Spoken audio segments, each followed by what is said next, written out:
of the game. Naku, congratulations, Jen!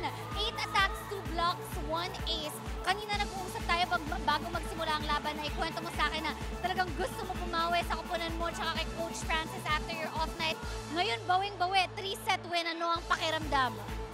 Sa akin sobrang saya pero hindi pa ako kontento kung ano yung nagawa ko ngayon. Siguro may kulang pa talaga.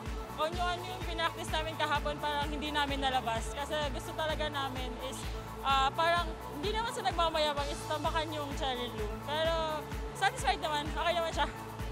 Well, you know what? Kahit na meron kang pinoint out na mas gusto mong mapaganda pa yung laban nyo, still napanalo nyo pa rin to yung in 3 sets. So what do you think worked for you and your team?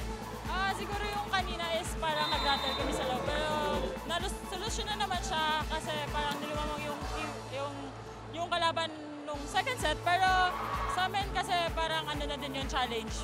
Parang ginawa namin challenge yun. Nangyari kanina.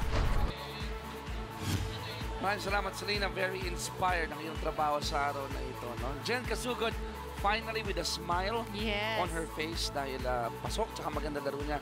Pero more of that later on. Set 3 highlights. Pag-usapan muna natin dito.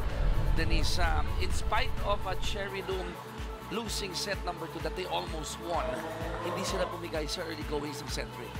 I mean, napakaganda nga na pinapakita nila dito. And it's not just the Jen Casugod that did a pretty good job today. Of course, you have Viola Ceballos, you have AC Masangkay, Carol Cerveza coming off the bench. Napakaganda rin. Everybody really working hard and working together to get this 3-set win. In fact, in set 3, lamang Cherry Loom 8-7 sa unang timeout. 19-15 naman sa second timeout natin.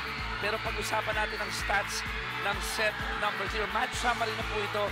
There's a big difference on the attacks. Yung atake talaga, kitang-kita mo, dun nagkalayo. Even from coming from Coach Lerma Heron herself, alam niya na dun sila nagkukulang sa opensa nila dahil sinasabi niya, bato-bato sa labas lang ang ginagawa dito ng Cherry Loom. Kaya naman madali silang nababasa ng Generican. What they need to do in their next few games is really try to change it up and have some certain kind of versatility inside that court.